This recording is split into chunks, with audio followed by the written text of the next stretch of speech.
Now, please join me in welcoming a champion of women and girls around the world, a true global citizen, and a wonderful friend, Her Majesty Queen Rania of Jordan. No stranger to the global stage, Her Majesty Queen Rania Al Abdullah of Jordan is one of the world's most prolific campaigners. Using her very public position, Her Majesty champions numerous causes, including the rights of women and children, access to education for all, and supporting cross-cultural differences to help encourage dialogue and peace, not only in the Middle East, but around the world. As one of the most photographed people on the planet, a style and cultural icon, Her Majesty is followed by millions across social media platforms. Crossing divides and breaking down barriers, Queen Rania is as comfortable meeting heads of state as talking to those in need to bring about change.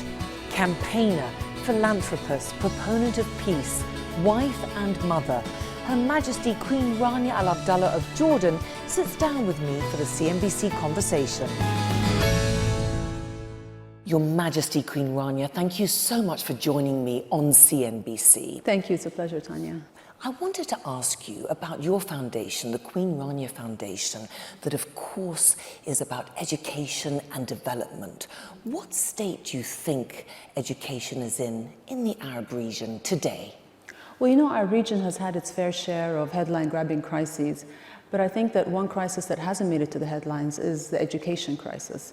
You know, we have over 15 million children in my part of the world who don't attend school because of conflict and displacement. And even those who attend school will tell you that access doesn't necessarily ensure quality. So they're getting an education that's not relevant for today's job market, let alone preparing them for the future.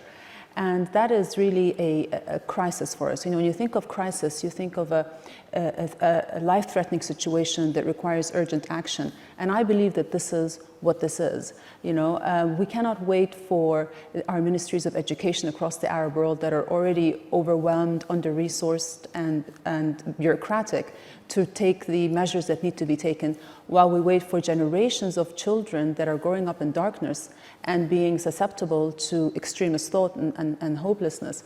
You know more than I do that, you know, jobs and opportunities and hope are the strongest antidotes to extremism.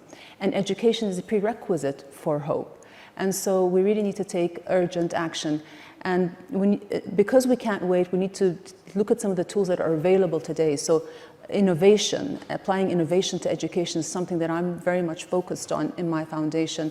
And that's why we've set up Edraak, which is an open online platform for adult learners. But we realized that we need to get to children from a younger age. And so we're developing Edraak now to become a platform that gives children access to free, quality, world-class education from the age of kindergarten all the way to grade 12. So we'll have e-curricula and learning resources online for those children. And I think that that could make the difference that we need to make because, as I said, it is an urgent issue. With education, unfortunately, because it's a long-term issue, sometimes people want to deal with the urgent, you know, things related to shelter and health, etc. And they forget that, you know, education maybe reaps its benefits in the long term, but if we don't take care of it now, if we think that the Arab world is a dangerous place today, imagine what it would look like when these young kids come of age. So we really need to take urgent action now. Your Majesty, you're talking about the urgent action needed. You are going ahead with your initiatives to tackle this. So why do you think governments aren't doing more? Well, you know, I think in the Arab world, as you can see, there's still a lot of turmoil.